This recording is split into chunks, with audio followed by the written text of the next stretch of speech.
আসসালামু আলাইকুম। আজকে আমি করলার অসাধারণ একটা রেসিপি রান্না করে দেখাবো।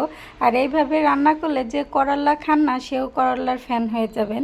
আর এই করলাটা রান্না করার জন্য আমি চুলায় একটা কড়াই বসিয়ে দিব। আর কড়াইটা গরম হয়ে এলে এখানে আমি হাফ কাপ পরিমাণ তেল দিয়ে দিব। আর তেলটা গরম হলে আমি দুটো মরিচ ভেঙে দিব, শুকনা মরিচ, একটা তেজপাতা দিয়ে দিব আর আস্ত কিছু জিরা দিয়ে দিব। জিরাটা ফুটে আসার পরে এখানে আমি পেঁয়াজ, কাঁচামরিচ আর রসুন কুচি দিয়ে দিব।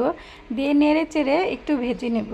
পেঁয়াজটা যখন একটু নরম হয়ে আসবে তখন এখানে আমি হাফ চা চামচ লবণ, হাফ চা চামচের মতো হলুদের গুঁড়া, মরিচের গুঁড়া, ধনিয়ার গুঁড়া ও জিরার গুঁড়া দিয়ে দিব। দিয়ে আমি এই মশলাটা সুন্দরভাবে একটু কষিয়ে নেব। আমি এখানে অল্প পরিমাণ একটু পানি দিয়ে দিব যাতে মশলাটা পুড়ে না যায়, সুন্দরভাবে কষানো হয়ে তেলটা উপরে উঠে আসে। এভাবে যখন মশলাটা কষানো হয়ে তেলটা উপরে উঠে আসবে তখন আমি ডাল দিয়ে দিব। এখানে আমি দুই রকমের ডাল ব্যবহার করেছি, মুসুরির ডাল আর মুগ ডাল। আমি এই ডালটা আগে থেকে ভিজিয়ে রেখেছিলাম আধা ঘন্টার জন্য। এখানে আমি দুই রকমের ডাল মিলিয়ে হাফ কাপ পরিমাণ নিয়েছি।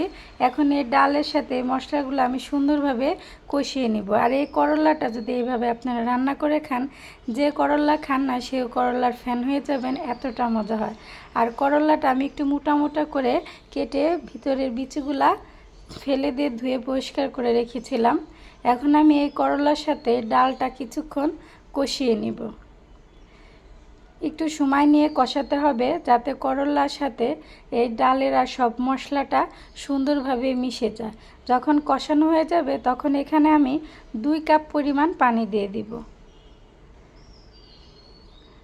পানি দেওয়ার পরে এইভাবে হালকা একটু নেড়ে চেড়ে আমি ঢাকনা দিয়ে ঢেকে দিব বলক না আসা পর্যন্ত। 5 মিনিট রান্না করার পরে এভাবে বলক চলে আসছে আর ডালগুলো আধা আধা ভাঙা হয়ে আসছে। আর দেখতে এখনই যে সুন্দর লাগতেছে, আর অনেক সুন্দর একটা ঘ্রাণ ছেড়েছে। আর এই গরমের মধ্যে আপনারা এই করলাটা রান্না করে খেতে পারেন। তিতা তো শরীরের জন্য এমনি অনেক উপকার। আবার আমি ঢাকনা দিয়ে ঢেকে দিয়েছিলাম, আবারও 2-3 মিনিট রান্না করার পরে আমার রান্নাটা হয়ে গেছে। দেখেন পুরা ডালটা ফুটে পুরা ঘন হয়ে আসছে। এখন আমি এখানে ধনিয়া পাতা কুচি দিয়ে দিব। হয়ে গেল করলা দিয়ে ডালের অসাধারণ এই রেসিপিটা। আমি এখন গ্যাসটা অফ করে ডালটা নামিয়ে ফেলবো, কারণ ডালটা যখন ঠান্ডা হবে আরও ঘন হয়ে আসবে। আর এভাবে আপনারা রান্না করে খেয়ে দেখবেন, আশা করি আপনাদের কাছে ভালো লাগবে।